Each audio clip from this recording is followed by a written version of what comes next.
If you're anything like me, one of the things I find painful when I'm working on my trusty steed is setting the sag. And not because it's hard, but because you always have to search for a buddy to help you out. There is no way you can sit balanced on the bike and get an accurate measurement of the sag on your own. Well, at least there wasn't a way. What a world we live in. What's up everybody, I'm Mitch. Thanks for checking out another one of my videos on my YouTube channel, Fit for Moto.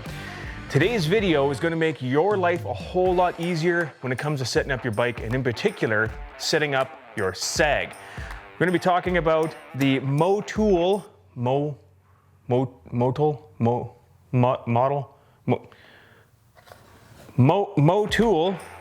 Slacker V4. Roll the intro. Let's figure this thing out.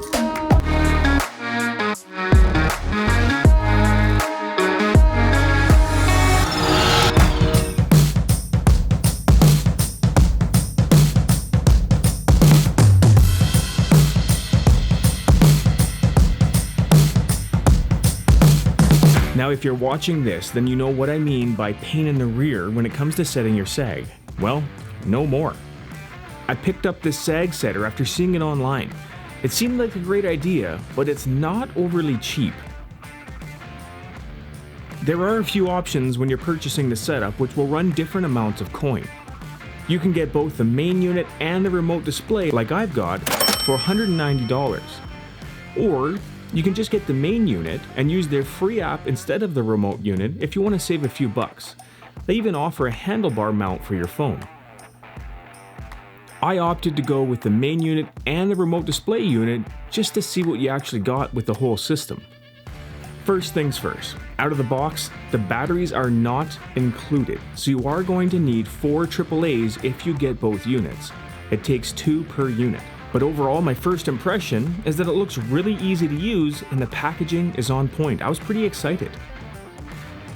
So starting with the main unit, it's pretty simple. It has an on button and a back light button. And the same goes for the remote display. Nothing fancy with these. Pairing them is pretty simple. On each unit respectively, push both buttons simultaneously and it will show PA.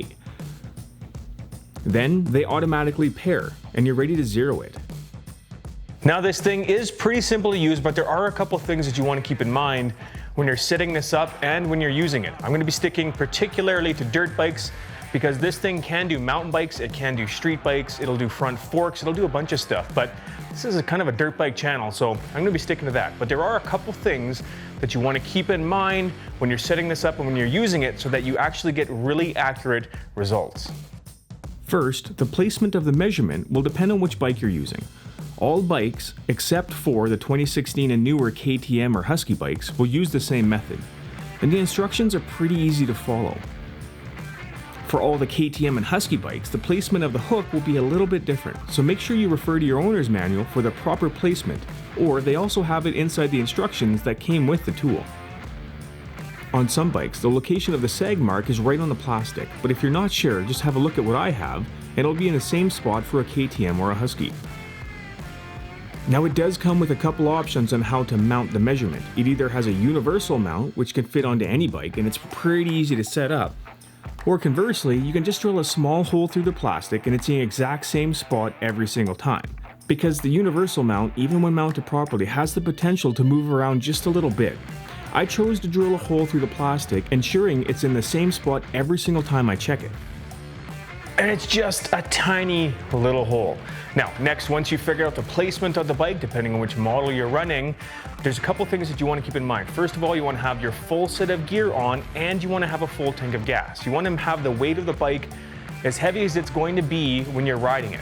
Because if you don't know, even a small amount of weight can affect your sag a whole bunch, which is going to change the pitch of the bike, changes the handling like you wouldn't believe. So really important, keep those things in mind. Full of gear, full tank of gas, and let's do it. To use the tool, place the main unit centered on the axle via the strong magnet, which, by the way, is a really strong magnet. Make sure that the cord is coming out of the main unit at a 90-degree angle, meaning straight up. You don't want any sort of bend in the cord as it exits that main unit. Place the hook into either the universal adapter that you have or the small hole that you drilled, and then it's time to zero it. Press and hold the back light button for a few seconds until the bars are going up the screen. Make sure the bike is unweighted and it should read 0 after a few seconds. Then you can measure both the static sag by just taking the bike off the stand and letting it sit there, and the rider sag without any issues at all. If you want, you can download the free app and use that to get your reading via Bluetooth to your phone. Either way, it works really well and is really user-friendly. And that's how painless setting your sag by yourself can actually be. So hats off to Motool for coming up with a pretty creative and innovative solution to a problem that I think we can all relate to. Now, like I said earlier in the video, these are not super cheap, 190 bucks. You know what?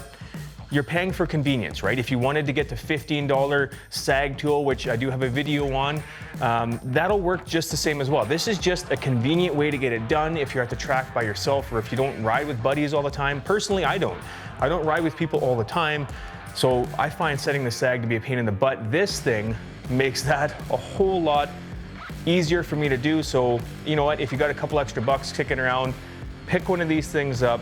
I think it's really cool. The app's easy to use. Once you've got the placement figured out on this thing, I think it's pretty handy. I hope you liked the video. I hope it helped you in some way. If so, smash that subscribe button for me. And if you pick one of these things up, put a comment below. Let me know what you think of them. If you've had any trouble with them, are there some glitches that you've found with these things? Let's figure this thing out because I haven't had a lot of use with it. So far, so good.